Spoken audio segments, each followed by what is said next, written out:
kembali lagi di Sakatal X Akpres Berbicara episode 3. Perkenalkan, nama saya Balkis Mera dan rekan saya Fahri Rizky Almada.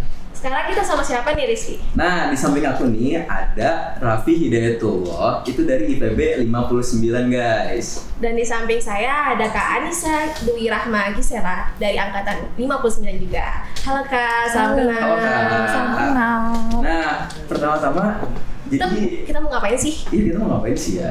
Kalian ada yang kenal nggak guys sama Moderator ini. Oh iya. Beda salah. Sama narasumber kita nih. Ada yang kepo nggak sih apa aja pertanyaan yang akan kami sampaikan? Kepo ya. Kepo ya. Tapi pertama-tama ini loh, gimana kabarnya? Gimana kabar Kak? Gue duluan apa Sasa duluan nih? Sepedanya nggak sih? Boleh sih. Di atas batu. Jodoh sih kata gue. Enggak ada. Enggak ada. Yang mana kan? Oh, Yang mana? enggak dong, enggak dong. Yang mana dong? Yang mana? Yang luar Ya kalah. Kabar.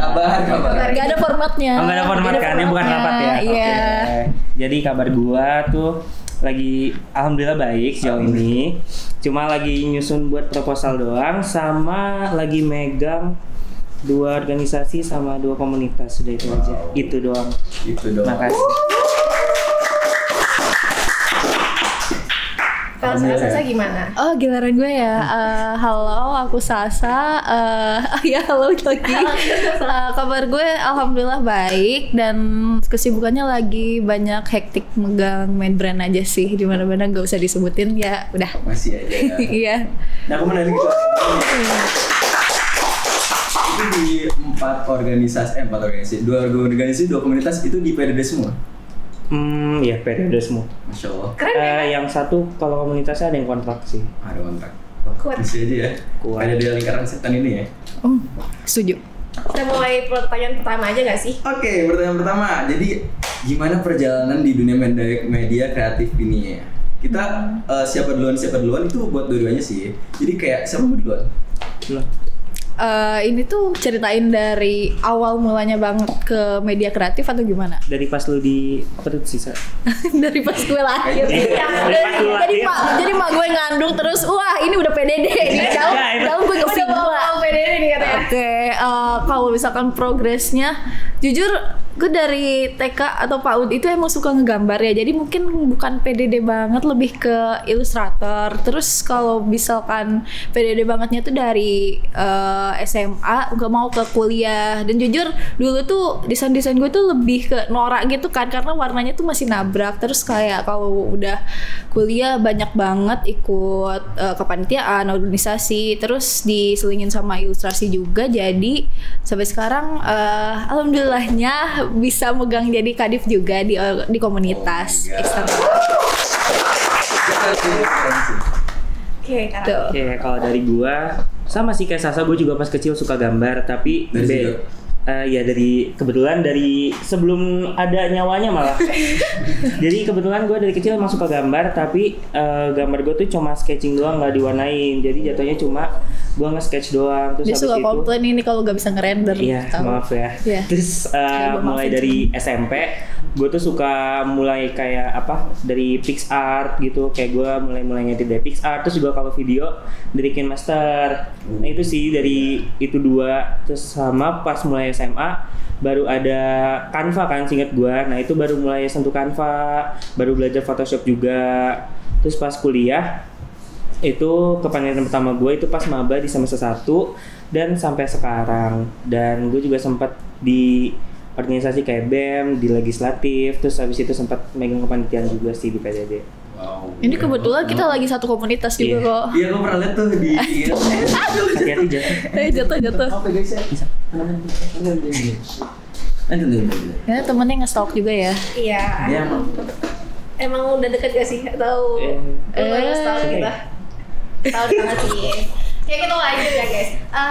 Pertanyaan kedua nih. Raka selama di dunia kreatif ini adakah atau pernah ikut lomba atau prestasi yang pernah diraih gitu? Boleh dulu. Kalau gue ya, gue kalah mulu sih kebetulan. Kalau menang udah biasa. Soalnya sempat ikut tapi kayak aduh keburu hektik sama yang lain. Terus juga tapi pernah menang sekali itu cuma di asistensi PAI doang sih kebetulan. Alhamdulillah dipanggil di Alhur waktu itu sama Masya Allah, tabarakallah. Udah sih itu doang. Sama sisanya paling ikut lomba sama sekarang lagi pengen lagi ngajuin ke Fakulti War. Kalau Kak Sasa sendiri gimana? Sebenarnya perjalanan lomba aku tuh banyak ya. Kalau misalkan dari kecil aku suka ikut lomba mewarnai ya, walaupun itu gak menang karena itu aku mewarnainya pink semua. Emang lagi obsesif sama pink kali ya waktu dulu. Sampai sekarang. Hai, kelihatan ini jadi bunga. Terus kalau misalkan lomba-lomba aku tuh baru aktif bangetnya tuh waktu SMA. Waktu SMA aku suka ikut 17-an, terus lomba mural, dan dulu tuh kayak masih tradisional gitu, kayak suka ngelukis, ngegambar di kertas, kayak nge-sketchnya watercolor juga sebelum di digital. Karena waktu itu kebetulan aku masih agak awam gitu ya di dunia digital juga. Dan kalau misalkan pas waktu semester berapa ya? Semester 2 atau 3 aku sempet jadi nominasi mahasiswa berprestasi di vokasi di bidang seni. Wah, keren gitu. Itu aku menangnya ada di lomba ini Kejar Mimpi Indonesia di bagian digital poster juga, itu top 10. Terus masih banyak lagi sih kayak lomba buku digital, juara 1, juara favorit dan sebagainya deh, masih banyak. Jadi emang track record tuh panjang banget. Iya, panjang. Sangat menginspiratif Nah, guys. keren banget sih, keren banget. Makasih. Oke, Iki ada yang mau ditanyain nggak? Gak ada lagi sih. Bener. Yang bener. Nggak mungkin gue langsung ngasih study case kan? Apa lagi ya? Lu emang gak ada? Ada sih, tapi ini agak personal dikit ya. Boleh ya? Oke. Boleh. Gue tanya ya. Akhir-akhir ini kan Instagram lagi ramai kan tentang plagiat desain kampus gitu. Entah di kampus ini, kampus SPG, kampus luar. Nah, menurut kakak nih, gimana sih atau batasan gimana untuk batas tidak sampai plagiatisme? Biar kita menganut sistem ATM ya guys ya. ATP. Amati tiru modifikasi. Oh, iya. Benar, guys. ATM. Iya, ATM. Gimana tuh Kak batasnya, thresholdnya, dan biar nggak dibilang plagiat atau aset-asetnya diambil atau desainnya gimana itu Kak? Dulu dong. Kan pernah. Lu juga pernah. Iya. Mungkin kalau dari gue ya, kalau amati tiru modifikasi tuh emang sering dilakukan, dan tapi kayak nggak naik juga sih. Kayak gue tiba-tiba lewat nih ada sempat emang editan gue post di Twitter, terus tiba-tiba kok mirip banget, tapi kayak gue ya udah aja gitu. Kalau misalnya emang dia baru belajar juga kan.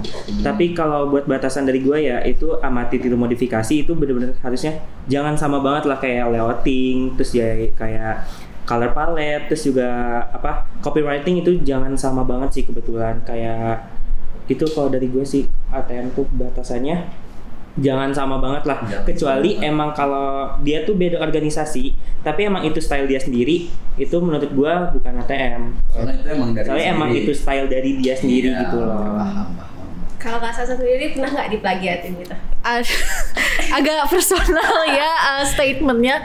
Kalau misalkan soal plagiarisme kayak gitu-gitu tentu pernah. Ya mungkin orang juga terinspirasi atau gimananya. Dan kalau misalkan soal ATM itu kadang orang tuh suka lupa kalau misalkan amati tiru modifikasi itu bukan cuman lingkup yang ya udah di situ aja. Sebenarnya kita tuh bisa nambahin percikan atau personality kita sendiri di dalam si desain itu. Walaupun lu udah amati tiru modifikasi tapi outputnya malah masih sama, kan jadinya nggak ada pembeda, nggak ada yang unik gitu dari si desain itu. Dan bener kata Bumi tadi, copywriting juga jangan sampai sama, layouting jangan sampai sama. Yang namanya juga memodifikasi ya otomatis itu tuh tahapan yang dari tiru meniru itu kan. Dan setelah ATM itu tuh selesai, tambahin juga aspek-aspek yang ngejadiin identitas diri lu tuh di situ kayak gitu. Jadi harus ada personalize-nya sendiri. Iya benar, biar itu tuh membedakan gitu. Walaupun ya cuman ATM, semua juga juga orang tuh ATM juga bisa gitu.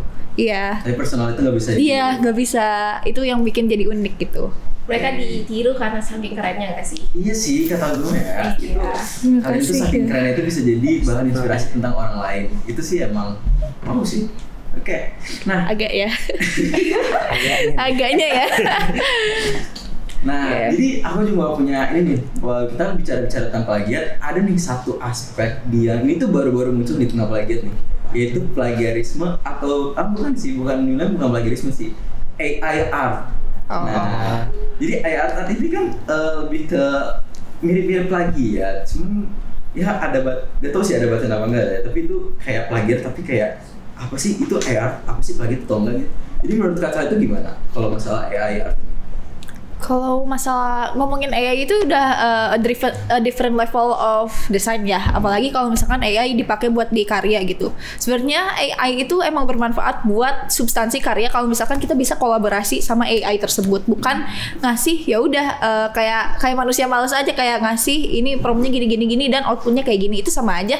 Itu tuh bukan karya lu. Itu karya orang-orang disatuin sama AI tersebut buat jadi substansi yang pas dilihat di outputnya itu ya bukan punya kita dan itu lebih apa ya nyolongnya kelihatan banget ketara lah gitu. Dan sebenarnya bisa banget dijadiin hal yang positif kalau kita kolaborasi sama AI tersebut kayak kalau kita mentok ide nanya ke mereka tapi kita yang eksekusi gitu. Kalau gue sih setuju juga sama Sasa. Terus juga hasil AI juga kan kayak tiba-tiba kayak misal gue minta bikin lanskap agrowisata nih di situ. Itu tuh beneran emang dari desain-desain orang disatuin, kayak aset-aset orang disatuin terus jadi aneh gitu loh. Terus kayak warnanya juga nabrak, kayak vektor dari si misal ada tangannya tiba-tiba orang ada di situ, 6. tiba-tiba tangan ada 6, ada 5. Iya. Gitu loh. Lah 5 mah emang bener. Oh iya bener 5 sih. Enggak salah. Cuma satu. Oh, Jari. jari. Gitu loh. Iya bener. Oh iya jari bener. Oke. Salah jari. Salah. Oke. Human error. Oke, human error. Oke. Oke, berarti yang bisa kita ambil dari AI art itu sih kalau buat jadi ide-ide kita apa sih, kayak kita mau naruh apa di art kita mau kolaborasiin apa aja di art itu tuh boleh, tapi kalau semena-mena kayak bikinin gue dong itu kan kayak punya orang gitu loh, jadi kayak nggak boleh guys. Lagi pula AI nampak nggak sih kayak kurang teliti apa nggak detail gitu kan? Nggak detail, Jadi nampak banget sih. tangan 3 gitu. Enggak dong, tadi kan tangannya 2. Ayo, maaf. Kita boleh next ke pertanyaan selanjutnya. Oke nih kak, saya kan tadi sebelum kakak datang ke sini nge-stalk IG gitu kan, nge-stalk IG. Ngefans ya? Ngefans banget, gila. Maaf. Apalagi yang di Instagram yang dibawa keren banget pas hari Seni ya, itu hasil kakak ya? Iya kebetulan. Keren kak. Aduh malu. Dari pernyataan kakak sebelumnya, kakak udah lama banget kan dari dunia ilus. Pernah nyoba vektor atau dunia multimedia atau publikasi nggak kak? Jujur kalau misalkan kalian ngasih aku kamera, kayaknya aku mending buang kameranya deh sumpah. Karena aku tertarik sebenarnya di dunia multimedia karena teman-temanku banyak yang berkecimpung di situ kan, di kamera apalagi, dan kayak aku ngelihatnya itu kamera itu bener-bener hal yang kompleks dan orang-orang intelijen aja yang bisa ngituin kan. Iya. Dan kayak kalau misalkan buat ke vektor kayak gitu-gitu sekarang lagi nyoba sih karena emang tuntutan kerjaan juga, tuntutan komunitas yang mengharuskan aku ituin vektor karena nggak semua ilustrasi aku bisa di aplikasiin di desain kan. Jadi ya mau gak mau aku harus ya udah palu gada aja gitu. Kalau Kak Bumi sendiri gimana? Kalau dari gue ya, gue sejujurnya emang bukan anak desain, gue tuh anak publikasi. Jadi gue tuh kayak nge-handle COPM, nge-handle content planner, terus gue juga sosial media spesialis, dan itu emang basic gue tuh di situ, kayak copywriting, semuanya emang basic gue di situ.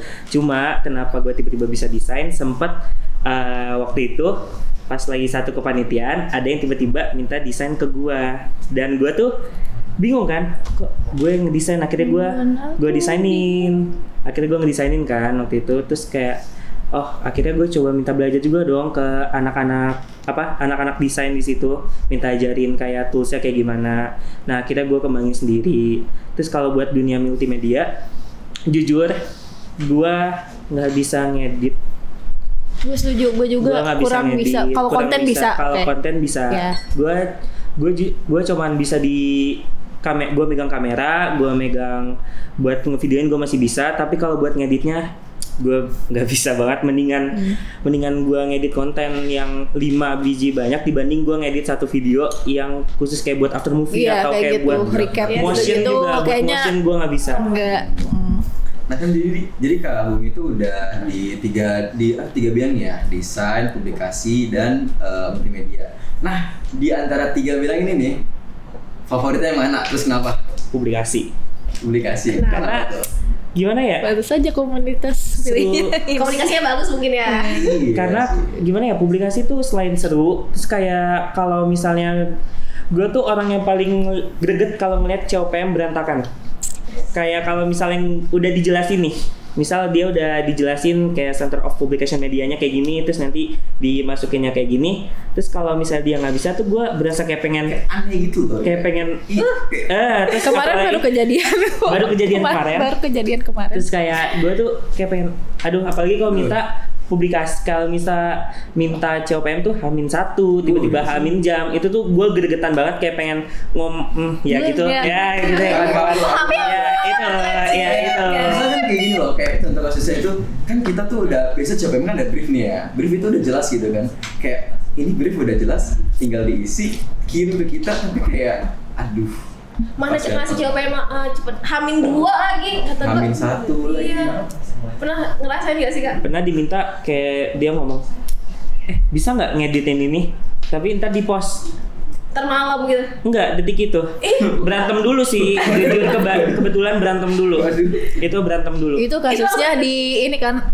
Ya ada itu. Itu di sini. Itu kedengeran dari lantai 2 ke lantai 1. Tetap dikerjain tapi. Berantem dulu tetap. Berantem dulu tapi dikerjain. Udah kayak emang ini Gen Z. Ini pesan untuk semua yang non PDD ya. Kalau kalian mau tiba-tiba ngirim COPM H-1 menit itu bisa. Tapi kalau dengan cara Kabumi itu harus Buk-buk baru dulu. bisa. Kalau dengan cara Kak Sasa gimana? 11-12 sih sebenarnya sama, lebih ke dimarahin. Tapi tanya substansinya dulu sih. Iya. Kalau emang nggak urgent, ya udah gak usah. Tapi kalau misalnya dia maksa di post, ya udah blokir aja. Iya. Ya, itu aja. Cara lain temennya blokir. Pernah kok sampai selek-selekan, pernah itu tuh pokoknya ada dalam satu organisasi lah itu, mintanya dadakan, terus kayak kontennya juga substansinya nggak jelas, terus aku tuh marahan 3 hari sama orang itu, waktu rapat juga aku diemin, jadi kayak jangan begitu ya teman-teman. Hebat guys, nggak boleh gitu. Ada pesan dari ini nggak? Ada pesan kayak buat orang-orang yang udah jelas gitu briefnya, COPM-nya gitu, satu kata aja. Kelas media makanya dengerin. Tidak sih itu. Iya, setuju. Kalau kelas media tuh dengerin. Aduh. Beda. Tadi coba ulangin sekali lagi Kak. Itu udah jelas kok. Oke. Literasinya perbanyak. Kasih. Nusuk ke dalam gitu. Iya, kurang buat masuk. ini sih, oh ya. Oke, kita lanjut ya guys. Ya. Kakak udah dari SMP, SMA sampai kuliah. Salah, dia lahir. Oh iya, dari zigot guys. Oke. Enggak, dari belum ada nyawanya. Iya, belum ada Oke, dari jawaban. belum ada Sampai nyawanya. ke detik 77 diomongin baru. Oh iya. Oke, kayak 76 kali bilang, "Oke, kamu turun ya ke bumi." Enggak mau. Tapi jadi PDD. Ya udahlah. Itu banget. Ngomongin Enggak, atau enggak kasusnya, ya udah orang lain aja yang ngerjain desain kamu, enggak mau, aku aja. Dari sejak itu Iya, dari sampai sejak detik itu. ini pernah nggak sih Kak demot atau males banget ngedit, males banget megang laptop gitu? Baru kejadian lagi. Baru kejadian banget. Baru kejadian. Sekarang banget. Sama. Ya, Sekarang banget. Ya. Waduh, itu gimana cara Itu ngatasinnya gimana tuh? cara ngatasinnya? Ya udah kayak ya udah gak usah dikerjain. Ada reward gitu nggak untuk diri sendiri gitu? Apa ya? Bingung juga. Bingung juga sih. Gua kalau demot ngedit tuh biasanya gue jalan-jalan dulu, gue keluar, terus tiba-tiba gue nangkring. Nah kan karena gue di Dramaga nih, gue nangkring kadang di kota. Gue ke kota, kayak gue ke kota kadang kemana ya? Paling mentok-mentok McD Lodaya sih jujur. Jujur mentok-mentok enak sih Lodaya. Iya kan? Iya. Mentok-mentok Gue dong. mentok-mentok gue McD Lodaya, abis itu baru ngerjain biasanya. Gitu sih kalau nggak McD Lodaya, gue ke kemana ya? Paling terakhir kemarin gue ke dekat vokasi ada namanya Tikum, dia tuh sampai jam 1. Yang depan prolog nggak sih? Iya depan prolog. Berarti ganti tempat ya acaranya. Ya geser-geser lah. Geser-geser. Kalau kakak sendiri gimana kak? Jujur kalau misalnya demo tuh aku nggak mau ngobrol sama orang ya, dan itu kebiasaan buruk. Dan kayak kalau misalkan diajak main atau gimana pun juga kayak nggak deh, mau ngurung diri dulu.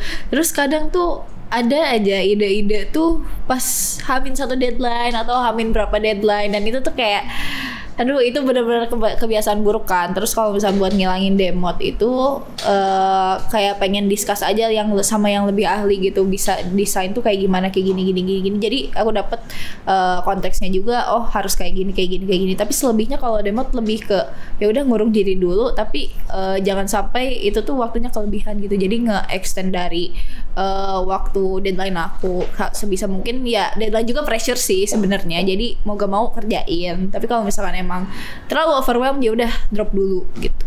Jadi taking care of ourselves. Iya benar, self love namanya, ya. self love. Iya. Jadi yang aku dapetin juga kalau dengan metode yang Kak Umi itu, dia itu take some fresh air dulu, harus jalan-jalan dulu gitu. Pikiran mumet banget nih, keluar kosan bentar, jalan-jalan dulu bentar. Nanti kalau udah pulang mungkin demat lagi, terus keluar lagi. Jadi intinya tuh kita tuh harus memperbanyak waktu buat diri kita sendiri. Jangan sampai kerjaan itu terlalu overwhelming buat kita. Itu kan gak bagus ya nantinya. Jadi harus banget taking care of ourselves. Kita tuh nge-enjoy hobi-hobi apa aja yang kita bisa. Mungkin jalan-jalan seperti Kak Bumi, atau kayak ya udah meditasi atau berdiam diri seperti Kak Sasa. Seperti itu sih guys. Kayaknya itu saran yang bagus sih sebenarnya aku sih. Ini pernah demat gak sih? Ih sering banget baru kemarin. Kenapa tuh kemarin? Kemarin ngapain ya? Tidur gue. Caranya tidur ya? Cara tidur, ngurung diri, ganti tempat. Ngasih orang-orang silent treatment gitu ya. Sebenarnya itu juga sih. Plus D&D. Itu dia. Betul, 24/7 di Andi gue. Maaf ya Gue teman-teman. tiap hari di Ada teman-teman gue lihat.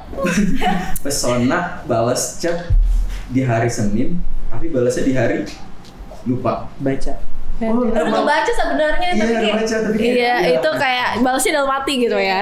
nanti kalau mood aja balasnya. Oke.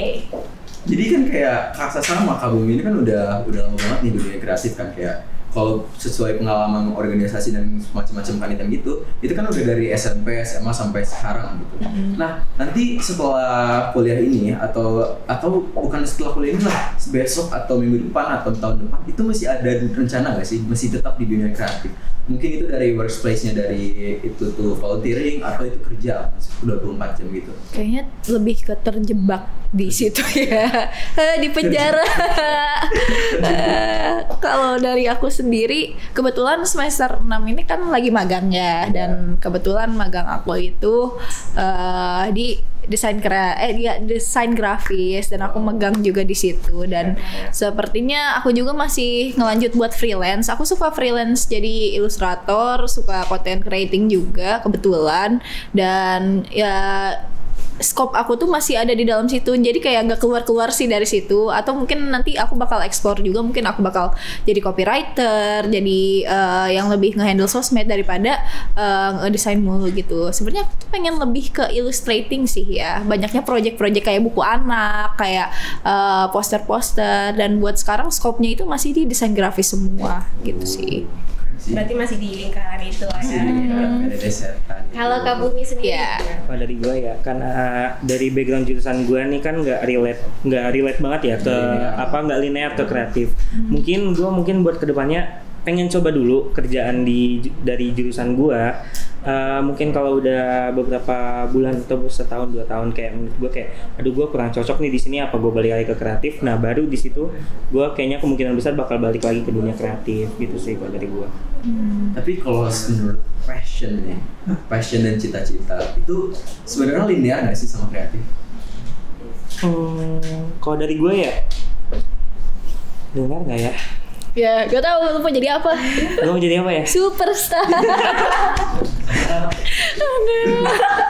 Maaf. Oke. Kalau dari gue sih nggak linear ya, karena emang yang plan gue utama banget tuh sangat spesifik dan itu nggak linear sama sekali ke kreatif.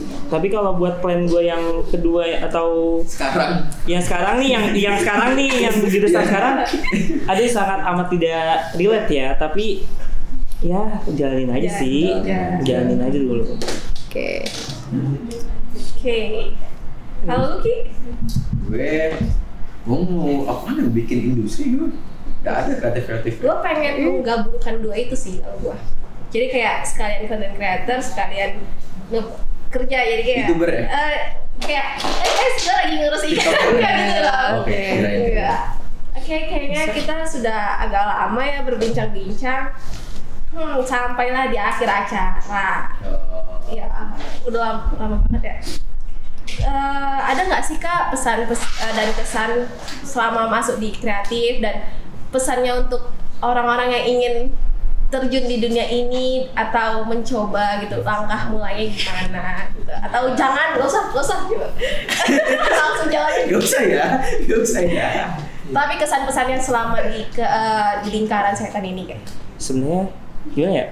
Mau bilang jangan, jangan. Tapi kalau kalian emang ada potensi di situ, kembangin aja. Soalnya gue dulu kayak gue juga masih takut kan, kayak gue awal-awal cuma pakai Canva bisanya, terus kayak gue konten kayak ya udah gue cuma ngeliat konten orang, terus kayak ngasih ide, ujung-ujungnya malah jadinya kontennya bagus. Nah itu kalian kembangin aja sendiri. Kayak kalau misalnya kalian emang interest ke desain, kembangin desain. Kalau emang interest ke multimedia kayak editing, motion, kembangin di situ. Kalau emang kalian interestnya juga ke konten, kalian kembangin konten kalian gitu. Udah selesai. Kalau dari gue sendiri, kalau berdasarkan pengalaman ya, dulu tuh gue bener-bener denial buat ke dunia kreatif karena gue ngelihatnya kayak oh ya udah, karena mungkin stigma orang juga kayak ya udah dunia kreatif gak ada masa depannya, apalagi dengan teknologi yang berjalan kita tuh kayak bisa tergantikan. Ternyata enggak ya guys, kita tuh masih tetap tetap dibutuhkan karena kita tuh gak akan tergantikan sama pikiran-pikiran yang buatan gitu. Kalau kita kan emang bener-bener inovatifnya dari kita. Terus kalau misalkan dalam stigma desainer itu gak punya masa depan, cuman kayak itu tuh cuman terlihat dari luar si dunia kreatif sendiri. Padahal dunia kreatif itu masih banyak substansinya. Kalau misalkan mau jadi ilustrator, mau jadi graphic designer, mau jadi content creator, itu tuh banyak, dan itu tuh pekerjaannya udah meluas sekarang kayak gitu sih. Ya udah coba aja dulu. Kalau misalkan nggak dicoba nggak tahu gitu. Kakak takut gak sih tergantikan gitu sama AI? Wow, waktu itu sebenarnya anxiety-nya gede banget ya. Takut banget sih. Iya. Vektor aja sekarang udah bisa bikin pakai AI. Ilus aja yang waktu kemarin itu tuh yang lagi rame Ghibli itu. Ghibli, ya kan? kayak Ilus. Cuman kayak ya orang-orang juga sebagian tuh masih ada yang sadar gitu kan kalau misalkan itu tuh hakikatnya emang plagiarisme, emang cuma nyolong. Jadi masih ada yang menghargai lah, walaupun ya kita bisa lihat kualitasnya sendiri yang pakai AI mana, yang pakai originalitasnya kayak mana. Jadi ya udah orang juga bisa menilai sendiri gitu. Cuma ya minusnya di negara kita ini masih kurang menghargai sih. Kalau di Indonesia mending kabur aja dulu sih. Kabur aja. Kurang menghargai sih emang. Jadi buat kalian yang ingin terjun lah ke dunia kreatif, itu kalau kata dengan Kak Umi dan Kak Sasa, itu nggak usah takut. Kayak misalkan kayak, tapi kalau aku insecure gimana? Kan punya dia lebih bagus. Oh iya, itu juga tuh. Kalau misalkan kalau ada orang yang suka kreatif, itu kayak dia insecure itu gimana tuh pesan bagi mereka? Jangan takut. Intinya Jangan takut. Gimana ya? Kayak gue juga kadang insecure sih waktu itu. Sempat pernah jadi di organisasi, gue insecure sama skill anak gue sendiri sih jujur. Kalau diri juga. Bisa gue juga. Tapi minta ajarin juga kan sama dia. Ini kayak gimana sih? Ini kayak gimana? Jangan takut buat minta belajar sama orang yang bisa gitu loh. Soalnya pada dasarnya kita juga semuanya manusia kan. Kita juga belajar, dan kalau misalkan insecure kayak gitu, itu hal yang wajar menurut aku. Dan ditambah skill juga bisa dikembangin. It's never too late buat berkembang gitu sih. Asal nggak malu minta tolong dan minta ajarin aja sih. Oke, jadi buat orang-orang yang mungkin mau tertarik nih berarti gak usah takut, kayak kalian masuk aja gitu. Kalau emang kalian takut, itu kalian bisa tanya gitu, bisa tanya kayak yang lebih ini buat sarannya kayak gimana itu saran bagus banget sih. Nah, kalian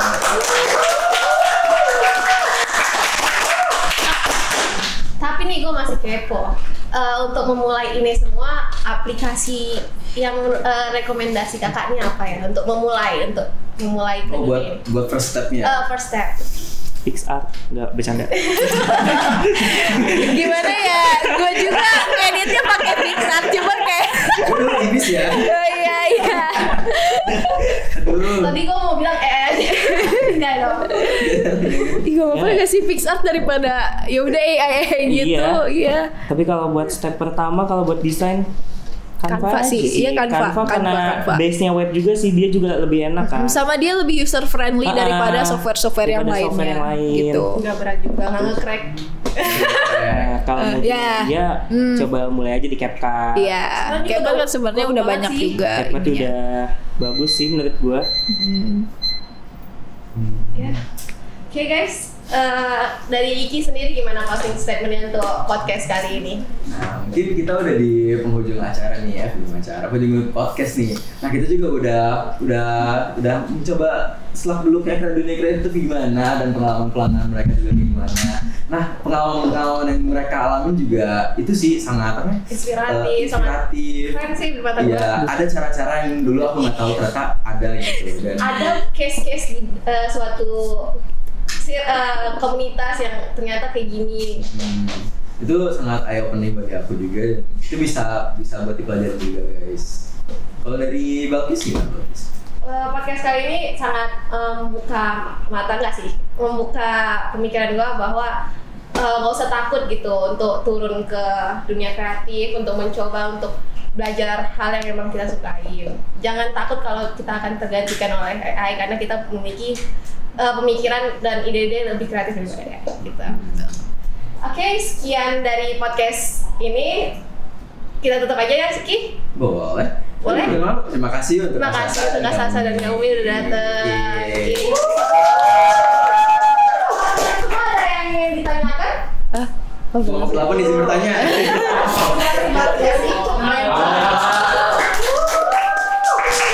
Oke, kita tutup aja nggak Siki, udah kepanjangan.